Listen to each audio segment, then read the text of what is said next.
নাও। আমার নবীজি বলছেন, বলো গো সাহাবীরা, তোমরা কিসের জন্য ওঠো না, কিসের জন্য ওঠো না? তখন বেরাদর ইসলাম মুআজ্জিন সামানি কিরাম সমস্ত সাহাবীরা বলছে, ওগো নবীজি, নবীজি, আমরা শুনতে পেলাম আপনি নাকি দুনিয়া থেকে পর্দার আড়াল হবেন। ওগো নবীজি, তার জন্য আমরা 3 দিন পর্যন্ত আপনার কাছে আসে। আমার নবীজি বলছেন, ও সাহাবীরা, তোমরা তো পানি পান করো না, তোমরা তো খাওয়া দাওয়া করো না। সমস্ত সাহাবীরা বলছে, নবী গো, আপনার চেহারা মোবারক দেখলে পরে পিপাসা লাগে না।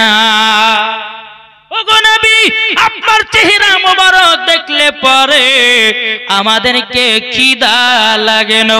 বাবাজি মুসলমান, হযরত ওমর ফারুক রাদিয়াল্লাহু তাআলা আনহু তিনি বলতে, ওগো নবীজি গো, আপনাকে আমরা একবেলা যদি না দেখতে পাই আমাদের মনটা বড় খারাপ হয়ে যায়।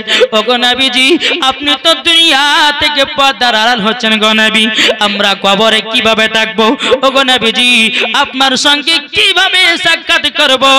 আমার নবী মুস্তাফা সাল্লাল্লাহু তাআলা আলাইহি সাল্লাম বলেছে, বলো গো আমার সাহাবীরাও, তোমরা শুনে রেখে দাও, তোমরা যদি আমার সঙ্গে দিদার করতে যাও, রাত্রে বেলা তাহাজ্জুদের নামাজ পড়ো, 101 বার দুরূদ শরীফ পাঠ করো।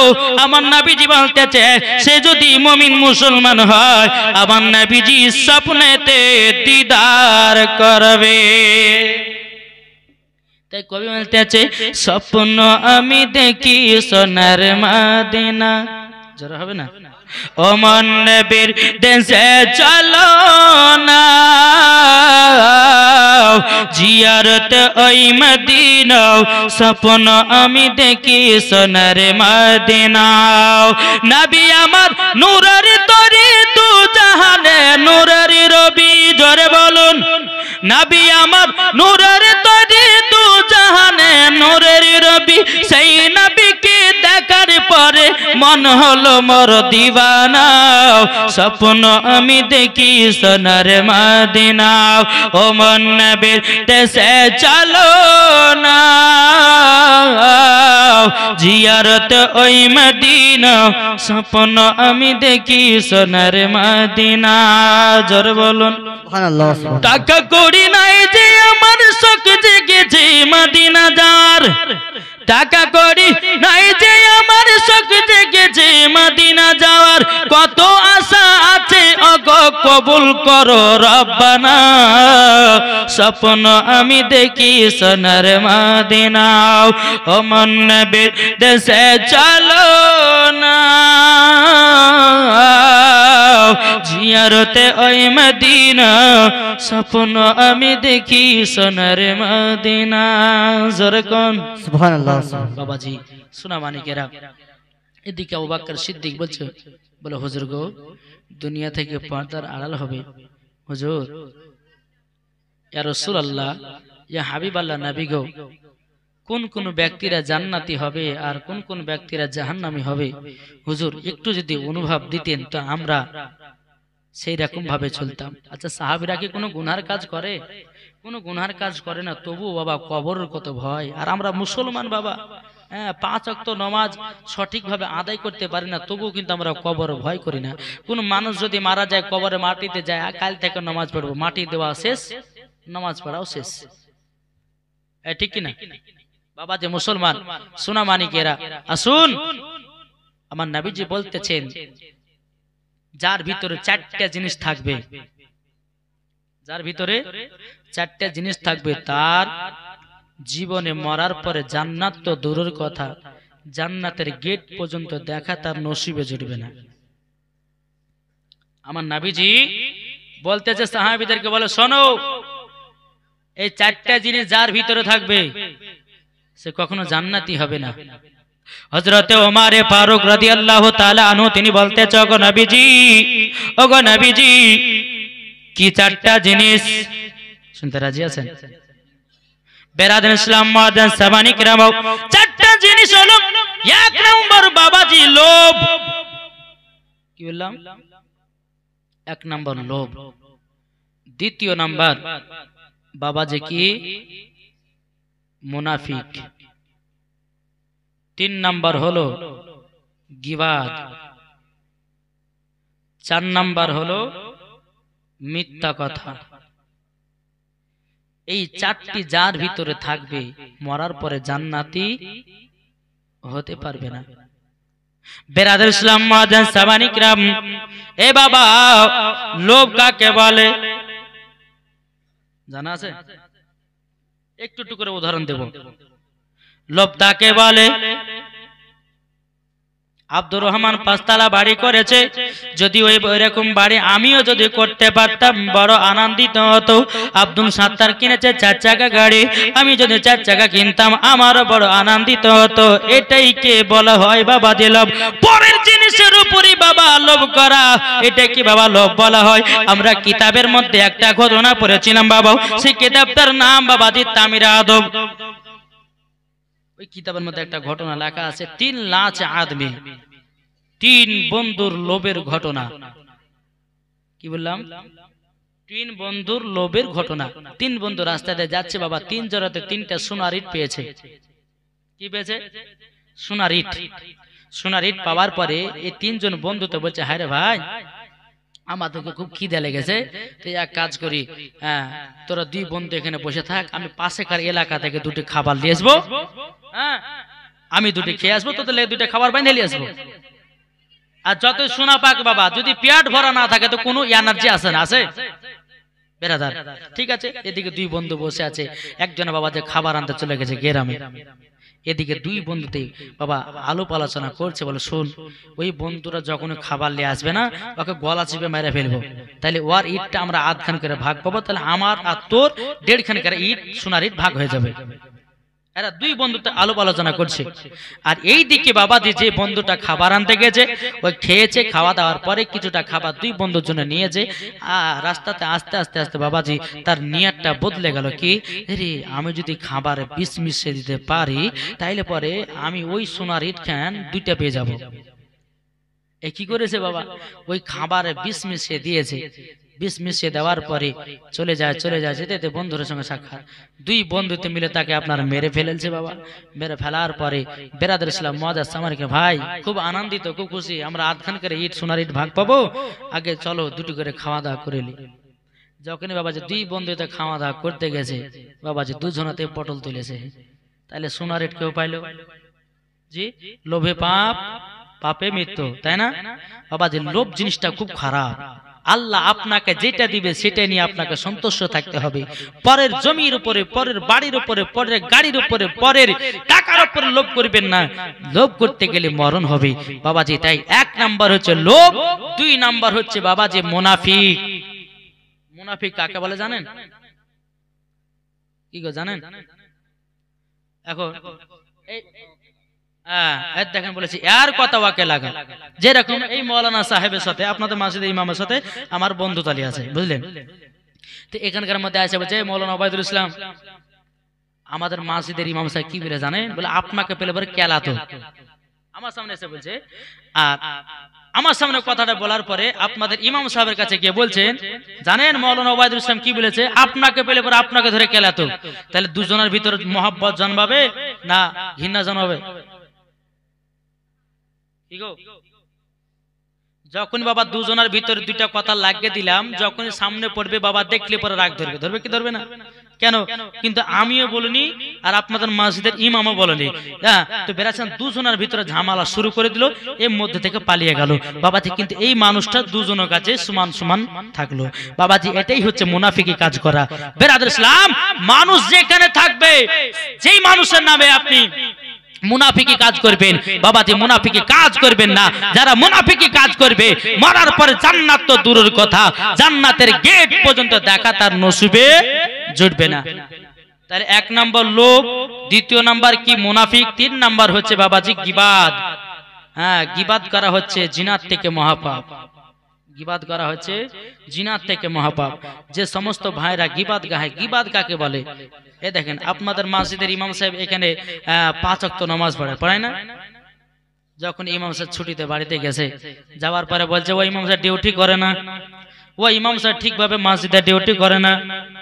ইমাম সাহেব চলে যাওয়ার পরে ইমামের সাহেব কিন্তু বলার সাহস নাই, ইমামের সামনে বলার সাহস নাই, কিন্তু লোকের সামনে এরা গাহাতে বাহাদুর, ওই ইমাম ওয়াই করে, ওই ইমাম তাই করে। বলে শোনেন, যে ইমামের পেছনে ইক্তাদা তো 20,000 ইমাম করেন, আর ওই ইমামের নামে যদি গীবাত গাহান, ওই ব্যক্তির নামাজ তো ভালো করে হবে। নামাজ হবে? যে ইমামের পেছনে আপনি নামাজ পড়বেন, ওই ইমামের নামে চার দোকানে গিয়ে বলে ও ইমাম ওয়াই করে, ইমাম ওয়াই করে, জি না, এরম হচ্ছে বাবা যে কি গীবাত। গীবাত কাউরে করবেন না বাবা। যে দুনিয়াতে আমরা কদিনের জন্য বাবা এসেছি, হ্যাঁ, একদিন আমাদেরকে সকলকে চলে যেতে হবে। বেরাদর ইসলাম, কারোর প্রতি গীবাত গাইবেন না, কারোর মুনাফিকি কাজ করবেন না। বেরাদর ইসলাম, 4 নাম্বার আমি কি বললাম বাবা? মিথ্যা কথা। 4 নাম্বার মিথ্যা কথা। মিথ্যা কথা যারা বলবে বাবা, যে মুসলমান এই একটা যদি মিথ্যা কথা বলে না, তো দেখবেন একটা মিথ্যা কথা বলতে গেলে 16টা মিথ্যা কথা বলতে হয় নাকি? একটা মিথ্যা থেকে যদি বাসে, তখন বাবা 16টা আপনার মিথ্যা কথা বলতে হয়। তো বাবাজি এই 4টা জিনিস থেকে আপনারা দূরে থাকবেন। বেরাদর ইসলাম, আমার নবী করিম সাল্লাল্লাহু তাআলা আলাইহি সাল্লাম তিনি বলতেছেন, বলো গো আমার সাহাবীরা, এই 4টা জিনিস যার ভিতরে থাকবে, জান্নাত তো দূরের কথা, জান্নাতের গেট পর্যন্ত দেখা তার নসিবে জুটবে না।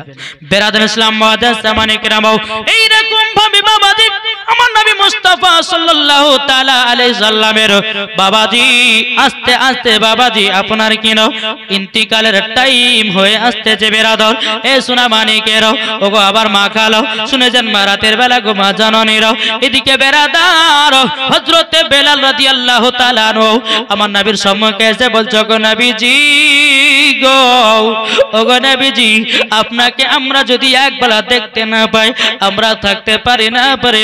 আমার নবীজি বলছে, বেলাল বেলাল, তোমাকে নিয়ে একটা আমার বিশাল বড় দায়িত্ব, একটা কাজ আছে। বলে কি কাজ? বলো বেলাল, সেই দিনের কথা তুমি কি ভুলে গেছো বেলাল? ওগো বেলাল, তোমাকে কাবাতে আজান দিতে নিয়ে গেছিলাম। এই ঘটনা শুনেছেন? একদিন আমার নবী মুস্তাফা সাল্লাল্লাহু তাআলা আলাইহি সাল্লাম বেলালকে বলছে, বেলাল চলো আমরা এই মক্কাতে গিয়ে সর্বপ্রথমে আজানের ধ্বনি দিব। জোরে কান সুবহানাল্লাহ। বেলাল রাদিয়াল্লাহু তাআলা আনহুকে নিয়ে মক্কাতে গেলেন। যাওয়ার পরে বেরাদর ইসলাম ছাদের উপরে উঠলেন। তো বেলাল রাদিয়াল্লাহু তাআলা আনহু তিনি একবার উঠছেন, একবার বসছেন, একবার উঠছে, একবার বসছে। আমার নবী যে বলতে আছে, বলে বেলাল, এ বেলাল, তোমাকে আজান দেওয়ার জন্য ছাদের উপরে উঠালাম। বেলাল তুমি আজান দাও না, একবার বসতেছো, একবার উঠতেছো, একবার বসতেছো, একবার উঠতেছো, আরে কারণটা কি? বেলাল রাদিয়াল্লাহু তাআলা আনহু তিনি বলতেছে, বলো গো নবীজি গো, ও গো নবীজি, আমি যখন মসজিদে নববীতে আজান দিতাম, আমি কাবা দিকে মুখ করে আজানটা দিতাম। ও গো নবীজি, এখন তো কাবা শরীফের ছাদের উপরে, ও গো নবীজি আমি চিন্তায় পড়ে গেছি। ও গো নবীজি, আমি কোন দিকে মুখ করে আজানটা দেব? ও গো নবীজি, মসজিদে নববীর মিনার উপরে উঠে যখন আমি আজান দিতাম, কাবার দিকে মুখ করে আজান দিতাম। আজকে তো কাবা শরীফের ছাদের উপরে, ও গো নবীজি কোন দিকে মুখ করে আজান দেব আমি দূরে দূরে পাই না। আমার নবীজি বলছে, বেলাল, এ বেলাল, তুমি কি জানো না আমি হলাম কাবার কাবা, আমি হলাম কাবারো কাবাও। এ বেরাদার ইসলাম সাবানি কিরামও, বেরাদার আমার নবী করিম সাল্লাল্লাহু তাআলা আলাইহি সাল্লাম বলতেছে, বলো গো বেলাল, আমি না হলে পরে কাবা হতো না। হতো নাকি?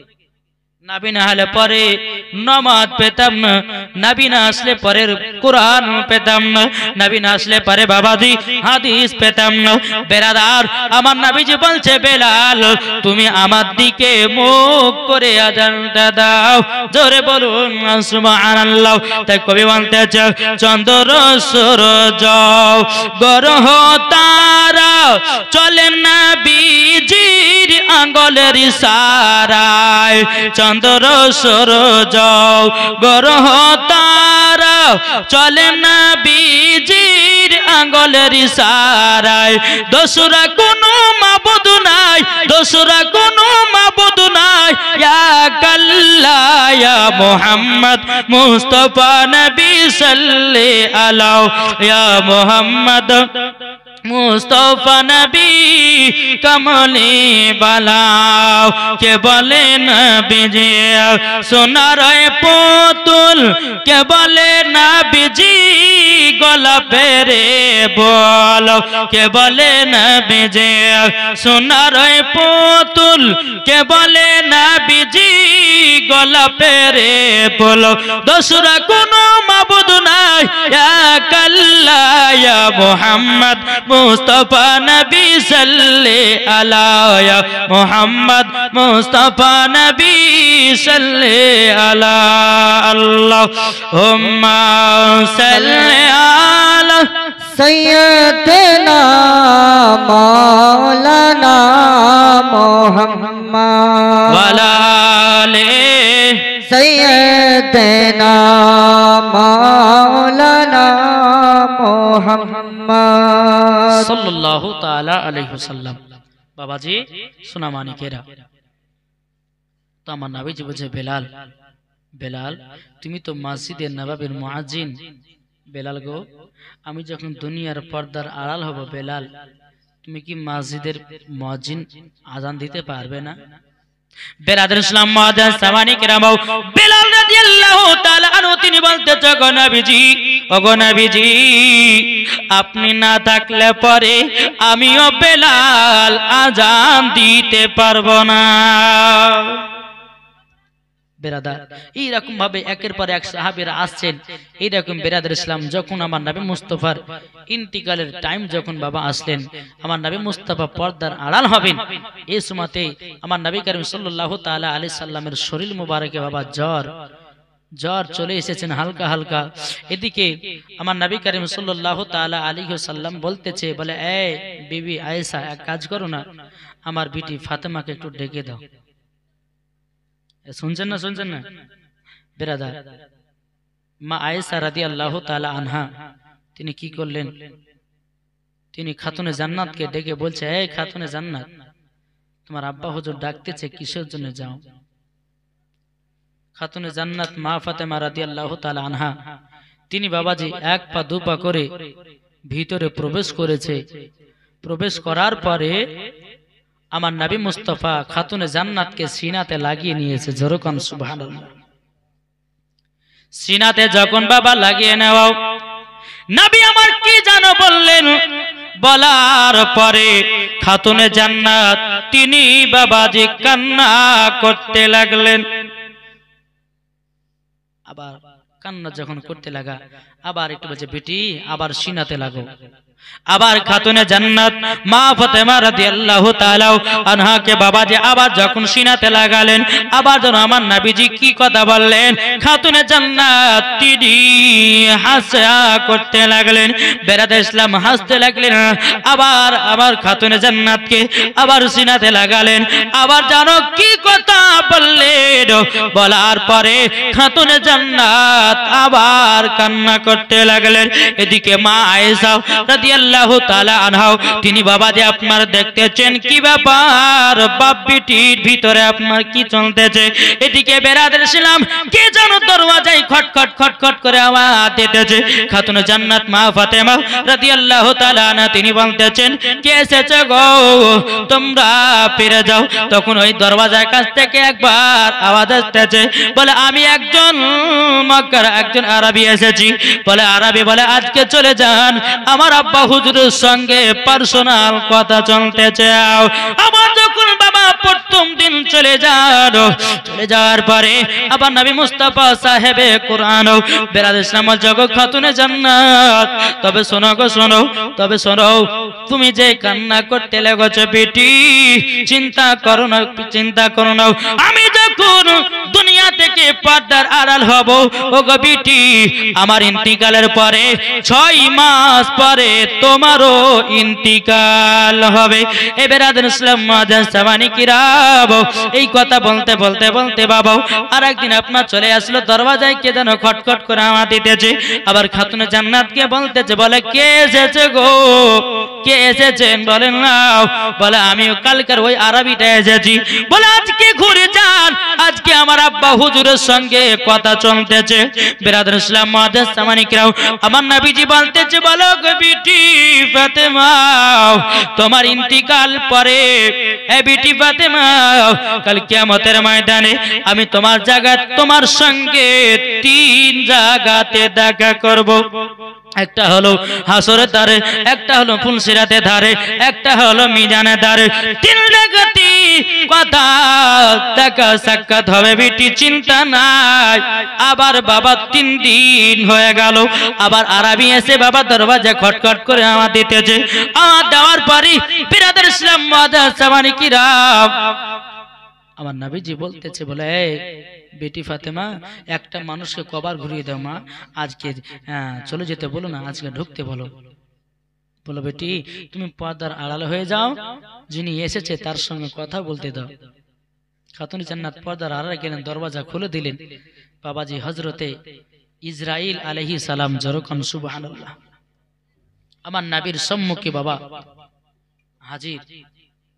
নবী মুস্তাফার সম্মুখে যখন হাজির, আমার নবী করিম সাল্লাল্লাহু তাআলা আলাইহি ওয়াসাল্লাম তিনি বলতেছেন, বলে এ ইসরাইল, তুমি আমার জান কবজ করতে এসেছো? ইসরাইল আলাইহিস সালাম বলছেন, বলো গো নবীজি, আপনি যদি জান কবজ করতে বলেন তো করব, নাইলে চলে যাব। যেরকম বাবাজি আমাদের যদি জান কবজ করতে আসে, আমরাকে জিজ্ঞাসা করবে? যদি বলে যে ইসরাইল আলাইহিস সালাম আপনাকে 2 লাখ টাকা 3 লাখ টাকা দিচ্ছি, শুনবে? ফারিস্তারা ঘুষ খায় কি গো? ফারিস্তারা ঘুষ খায়? জি না। বিরাদর ইসলাম মুআজ্জাজ সামানিকরাম, আমার নবীজি বলতেছে, এ ইসরাইল দাঁড়াও, আমি হযরতে জিবরিল আমিনকে ডাকি। এ জিবরিল আমিন কোথায় আছো? হাজির হয়ে যাও। আসলেন, আসার পরে আমার নবীজি বলতেছে, গো আমার জিবরিল আমিন, তুমি আমার কাছে 24,000 বার এসেছো, আর তোমাকে আসতে হবে না। বাবাজি মুসলমান ভাইরাও, হযরতে জিবরিল আমিন বলতেছে, ওগো নবীজি আপনার কাছে 24,000 বার এসেছি। ওগো নবীজি কেন এই কথা বলতেছেন? আমার নবীজি বলতেছে, এ জিবরিল আমিন, আমি আজকে পর্দার আড়াল হয়ে যাব, আমি পর্দার আড়াল হয়ে যাব।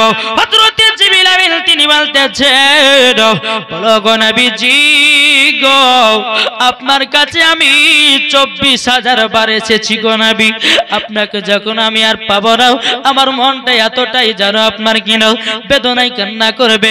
আমার নবীজি বলছে, গো জিবরিল, যেখানে যেই রকম কোরআনের আয়াত নাযিল হয়েছে সেই রকম সেই জায়গাতে তুমি পৌঁছে গেছো।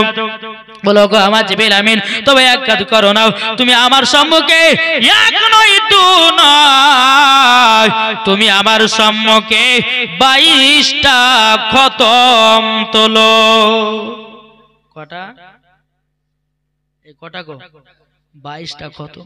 হযরত জিবরিল আমিন তিনি বাবাজি 22টা খতম যখন তোলা হলো, নবীকে বলছে, ইয়া রাসূলুল্লাহ, ইয়া হাবিবাল্লাহ, নবী গো আমার 22টা খতম উঠে গেছে। যেরকম সুবহানাল্লাহ। বিরাদর ইসলাম মুআজ্জাজ সামানিকরাও, আমার জিবরিল আমিন বলতেছি, বলো গো নবীজি মানুষের মরণের কেমন কষ্ট হবে একটু বলবেন নাকি?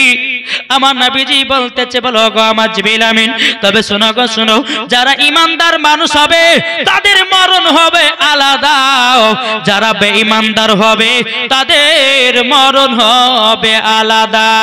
আল্লাহুম্মা সাল্লি আলা सैयदना मौलाना मोहम्मद वला आले सैयदना मौलाना मोहम्मद सल्लल्लाहु अलैहि मोहम्मदीन सल्लल्लाहु अलैहि मोहम्मद हरदम ज़बान से निकालो पाक नबी मोहम्मद, हरदम ज़बान से निकालो शफीआना मोहम्मद। नबी रोजा शरीफ जोरे बोलून सुभान अल्लाह, क्या बात है। नबी रोजा शरीफ देखे मन भरे ना,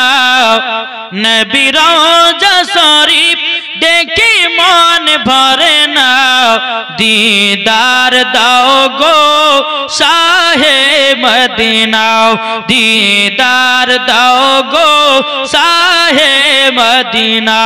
नबी रोजा शरीफ देखे मन भरे ना, दीदार दाओ गो शाहे मदीना, दीदार दाओ गो शाहे मदीना। आरो शेर मेहमान करेছেন আল্লাহ, কত শান কত মান মোর কামলিওয়ালা, ও গো মদিনাওয়ালা। জোরে বলুন সুবহানাল্লাহ। পাওয়ার শেষ, চিন্তা নাই, লাস্টে বেলায় সিন্নির ব্যবস্থা আছে, ঠিক কিনা?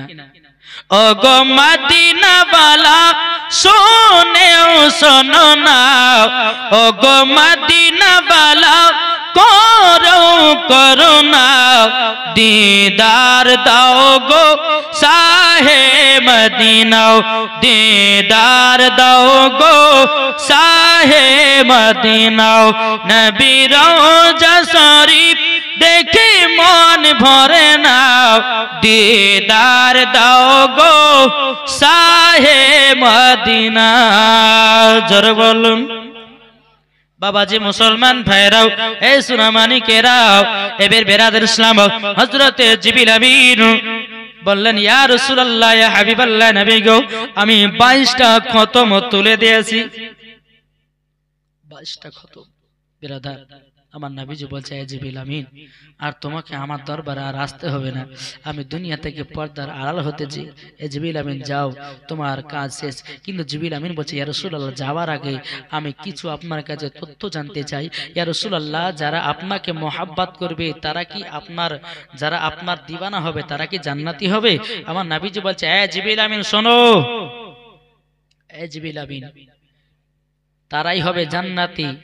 জিবরিল আমিন আমি দুনিয়ার পর্দার আড়াল হচ্ছে ঠিক, কিন্তু আমার মাথা থেকে নিয়ে পা পর্যন্ত যতগুলি সুন্নাত আছে সব সুন্নাতগুলো আমি দুনিয়াতে রেখে গেলাম আমার উম্মতের জন্য। যেরকম বেরাদার ইসলাম হযরত জিবরিল আমিন বলতেছো গো নবীজি, ও গো নবীজি যারা আপনার সাথে মহব্বত করবে আর কি করবে?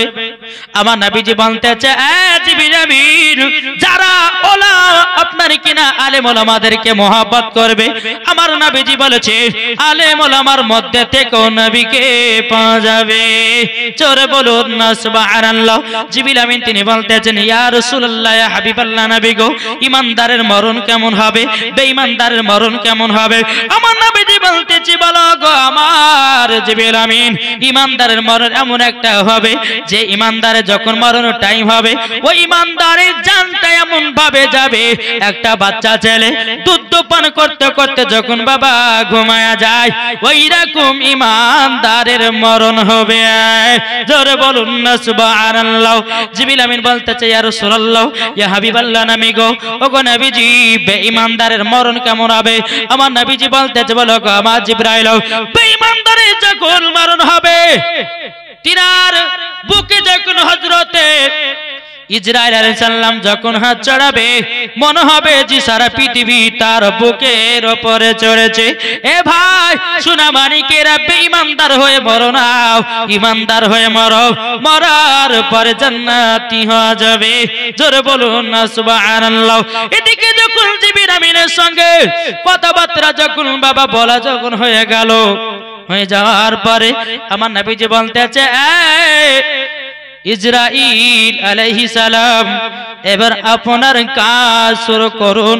বাবাজি এ সোনা মানিকেরও আমার নবী মুস্তাফার যখন বেরাদার ইসলাম আত্মাটা দেহটা যখন আস্তে আস্তে বাবাজি বেরোতে শুরু হলো।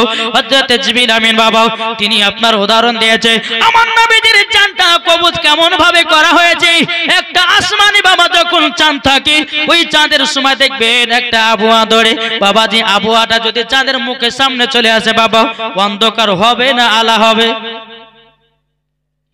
এই যে এই বলের সামনে যদি আমি কিছু একটা আড়াল করি তো এখানটা আলা হবে কি অন্ধকার হবে। তো জিবরিল আমিন বলতেছে আমার নবী মুস্তাফার জান গেছে একটা আবহাওয়ার মতো, যা বোঝা যায় না, জরুকান সুবহানাল্লাহ। কিন্তু আমার নবী মুস্তাফার জানটা কবজ করা হয়েছে। কিন্তু বেরাদার ইসলাম মুআদ্দাস সামানি কিরাম হযরত ইসরাইল আলাইহিস সালাম তিনি এই আমার নবী মুস্তাফার জান মোবারকটা যখন আসমানে নিয়ে যাচ্ছেন আল্লাহ পাক আল্লাহ তাআলাকে বলে আল্লাহ এই আত্মা মোবারকটা কোথায় রাখবো? বলে সোনার মদিনাতে, সোনার উপরে রাখো। তখন সোনার উপরে আপনারা রাখতে গেল সোনাতে বলতেছে বলে না আমাদের উপরে নবী মুস্তাফার আত্মা মোবারকটা রাখা হবে না। বলে কেন? বলে এই সোনা আমরা কত মহিলার গলাতে হাতে আমরা ব্যবহার হব, আমার নবী মুস্তাফার আত্মা মুবারকের অসম্মান করা হবে, তার জন্য আমরা নবী মুস্তাফার আত্মা মুবারকটা সোনার উপর রাখতে দেব না। আল্লাহর কাছে গেলে বলে আল্লাহ আমার নবী মুস্তাফার আত্মা মুবারকটা কোথায় রাখবো? বলে জান্নাতে রেখে দাও। জান্নাতে নিয়ে যাওয়া হলো। জান্নাতে নিয়ে যাওয়ার পরে বেরাদার ইসলাম মুআদ্দাস সামানি কিরাম জান্নাতে সবাই বলতেছে বলে না আমার নবী মুস্তাফার আত্মা মুবারকটা জান্নাতে রাখা হবে না। বলে কেন? বলে আমার নবী মুস্তাফার আত্মা মুবারকের আপনার কিনা অসম্মান হয়ে যাবে, তার জন্য আমরা নবীজির আত্মা মুবারকটা জান্নাতে রাখতে দিব না। জিবরিল আমিন গেলেন বলে আল্লাহ কোথায় রাখবো? বলে লামাকাতে। লামাকাতে রাখতে গেল বলে কোনো হবে না। জিবরিল আমিন বলতেছেন হযরত জিবরিল আমিন বলতেছেন বলে ইয়া রাব্বুল আলামিন আপনি বলে দিন এই আত্মাটা কোথায় নিয়ে যাব?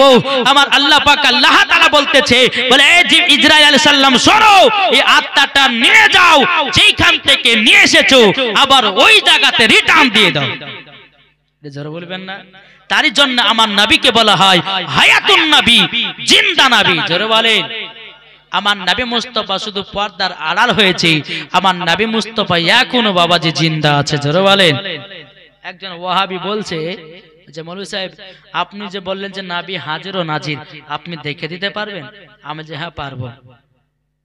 এক ওয়াহাবি বলছে পারবো। তা আমি ওকে বললাম যে ভাই আপনি যখন নবী দেখতে চান তো আমার একটা শর্ত পালন করতে হবে। বলে কি? বলে পালন করবেন? ওয়াহাবিটা বলছে হ্যাঁ পালন করব। আচ্ছা কাছে আছেন? আচ্ছা বলুন আমাদের দুই কাঁধে কটা ফারিস্তা থাকে? কি গো এটা কথা বলেন না? দুটো থাকে না? দুটো ফারিস্তা থাকে। অনেকে মানুষ বলে যে একটা ভালো ফারিস্তা একটা খারাপ ফারিস্তা, বলে না? কিন্তু কথা বলা যাবে না। ফারিস্তা সবাই ভালো, কিন্তু একজন নেকি লেখে একজনে গুনাহ লেখে। জি, দুইজন ফারিস্তা থাকে। আচ্ছা বলুন তো এই জায়গাতে যতগুলি আপনারা বসে আছেন, আমার মা বোনেরা বসে আছে, আপনারা বসে আছেন, আচ্ছা প্রত্যেকটা কাঁধে কাঁধে দুই ফারিস্তা আছে না নাই? আছে তো? আপনার কিনা কলকাতার সরজমিনে যতগুলি মুসলমান আছে তাদের কাঁধে কাঁধে আছে না নাই? জি, যেই জায়গাতে আছে সমস্ত ফারিস্তা যদি প্রত্যেকটা কাঁধে কাঁধে যাওয়া যদি সম্ভব হতে পারে আর ওই দোনো ফারিস্তাকে যদি দেখা না যেতে পারে তাইলে বলো আমার নবী মুস্তাফার পাওয়ার কি দেয় নাই? আমার নবী কি এখানে হাজির ও নাজির থাকতে পারে না? এ ভাই শোনো, এই দুইজন ফারিস্তা যদি সব জায়গাতে যেতে পারে, সবারই কাঁধে কাঁধে যদি থাকতে পারে, তাহলে বলো আমার নবী মুস্তাফার ফারিস্তার থেকে বেশি পাওয়ার না কম? কি গো, নবীজির পাওয়ার বেশি না? তাহলে বাবাজি মুসলমান সোনা মানিকেরা, আমি তাকে বললাম যে ভাই তুমি যদি ওই দোনো ফারিস্তাকে দেখে দিতে পারো, আমিও কথা দিলাম তোমাকে নবী দেখে দেব। দেখো এই তখন বলছে সুন্নি মৌলবীদের ওয়াজ হচ্ছে টেढ़ा বেঁকা ওয়াজ, কিছু বোঝা যায় না। আমি বলে শোনো, এই জায়গাতে আল্লাহর ফারিস্তারাও আছেন। আমার নবী মুস্তাফা মদিনাতুল মুনওয়ারা থেকে শুনতে পায়। জোরে বলেন। জান যেখানে নবী সেখানে। জান যদি কলকাতায় নবী আমার কলকাতায়, জান যদি হাওড়ায় নবী আমার হাওড়ায়, জান যদি মালদাহায় নবী আমার মালদাহায়, জান যদি দমগ্রামে নবী আমার দমগ্রামে, জান যদি মদিনাতে নবী আমার মদিনাতে। জোরে বলবেন না? বাবা যে মুসলমান আসুন, আল্লাহ পাক আল্লাহ তাআলা যেন আমাদের সকলকে হেদায়েত দান করুন। বাবাজি হযরত জিবরিল আমিন কি করলেন, আমার নবী হযরত ইসরাইল আলাইহিস সালাম তিনি বাবা কি করলেন, আমার নবীজির রূহটাকে বাবা আমার নবী মুস্তাফার যে জায়গা থেকে বের করা হয়েছিল সেই জায়গাতে বাবাজি রেখে দেওয়া হলো। সকাল বেলাতে বেরা দাঁড়াও সমস্ত বিবাহ হযরত ওমর ফারুক রাদিয়াল্লাহু তাআলা বাবাজি একটা তলোয়ার নিয়ে বেরিয়ে গেছে। আর ইহুদিরা বলেছে, ইহুদিরা আপনারা গিয়ে বেড়াতেছে নবীজি মরে গেছে, নবীজি মরে গেছে। হযরত ওমর ফারুক উলঙ্গ তলোয়ার নিয়ে বেরিয়ে গেছে, এই আমার নবী মরে নাই, যেই বলবি আমার নবী মরে গেছে তার গর্দানকে কেটে জমিনে দুই টুকরা করে দেব, আমার নবী এখনো জিন্দা। জোর হবে না এ বাবাজি, এ শোনা মানে কেরো। আচ্ছা বাবাজি মৃত্যু মানুষের জানাজার নামাজ হয় কি হয় না? মৃত্যু হয় কি গো? এই মৃত্যু মানুষের জানাজা হয়। আচ্ছা জীবিত মানুষের জানাজা হয়? হাদিসে কোরআনতে কোন জায়গাতে পাবেন নাই যে আমার নবী মুস্তাফার জানাজার নামাজ হয়েছে। জি আমার নবীজি জিন্দা, তার জন্য জানাজার নামাজ হয় নাই। আল্লাহর ফেরেশতারা এসে নবীজির সম্মুখে দাঁড়িয়ে দাঁড়িয়ে সালাতু সালাম পড়েছে, নবীর প্রতি দুরূদ পড়েছে। এটাই হলো সুন্নিদের আকীদা। জোরে বলবেন না, নবী আমার এখনো জিন্দা নাকি বলছেন? বেরাদার ইসলাম আসুন, আল্লাহ পাক আল্লাহ তাআলা যেন আমাদের সকলকে সঠিক রাস্তায় চলার তৌফিক দান করে। জোরে কোন আল্লাহুম্মা আমিন, আল্লাহুম্মা আমিন। একবার ধরে বলুন আল্লাহুম্মা সাল্লি আলা সাইয়্যিদিনা মাওলানা মুহাম্মদ ওয়া আলা আলি সাইয়্যিদিনা মাওলানা মুহাম্মদ সাল্লাল্লাহু তাআলা আলাইহি ওয়াসাল্লাম। এটা কে দিয়েছে? আব্দুল মালিক এই মাদ্রাসায়, ও মুফতি জুবাইর হোসেন মাদ্রাসায়। জি আমি যে যতগুলো জালসা টালসা করি কিনা আমিও মাদ্রাসায় কিছু টাকা কালেকশন করে দিই, এবং বেরাদার ইসলাম আমিও আমার পকেট থেকে মাদ্রাসায় দিই। ওখানে বেরাদার ইসলাম হেফজ আপনার নতুন তৈরি করা হয়েছে, মুনাজির আহলে সুন্নাত মুফতি মাওলানা মোহাম্মদ জুবাইর হোসেন সাহেব তিনি এই কিতাবটা আমাকে পাঠিয়েছেন। তিনি এই কিতাবটা পাঠিয়েছেন। যদি আপনাদের লেওয়ার ইচ্ছা থাকে এই কিতাবের মধ্যে, এই কিতাবটার নাম হচ্ছে ইমামে আজম। ইমামে আজম কে ছিলেন, আকীদা কি, মাযহাব কেন মানতে হবে, তারপরে বুকের উপর হাত বাঁধা চলবে কি চলবে না, লাভির উপর বাঁধবে কি বাঁধবেন না, তারপরে বেরাদার ইসলাম গোসলের ফরজ কথা। এখন অনেক ইয়ং ছেলে আছে বাবা গোসলের ফরজ জানে না, বলে না। একজনকে বলছে বলে ভাই আচ্ছা বলো তো তুমি গোসল ফরজ কটা? ও সেটা বলছে জানি জানি। বলছে বলো তো, জানো জানো তো বলো। বলছে জানি জানি। আরে বলো না গো, যে জানি জানি। আমি বলছি যে জানি জানি করছে, তো বলো একবার। তাতে হুজুর গোসলের ফরজ হচ্ছে 3টে। আমি এমন মনে ভাবছি স্যার বলে তো দিল। আচ্ছা 3টে তাহলে কি কি? তো সেটা বলছে হুজুর গোসলের ফরজ 3টা। কি কি? তেল, সাবান, গামছা। যদি শিখে না, আপনাদের মসজিদের যোগ্য আলেম রেখেছেন বাবাজি, সকাল বেলাতে যাবেন বা ইশার নামাজের পর যাবেন, এই শিক্ষাগুলো একটু অর্জন করুন বাবা। মরার আগে অনেক যুবক ছেলে আছে টাইট জামা পরে, টাইট জিন্স প্যান্ট পরে আপনার কিনা রাস্তার ধারে পেশাব করে দেয়, করে না? কিন্তু ভাইদেরকে বলো ভাই এই শিক্ষা অর্জন করতে গেলে পরে একজন আলেমের কাছে দরকার আছে। একটাই কথা বলবো, আপনি যদি একটা ওই মৌমাছির চাক থেকে যদি দুধ থেকে বলেন যে আমি মধু খাবো, মধু খাবো, তাহলে মধু পাবেন?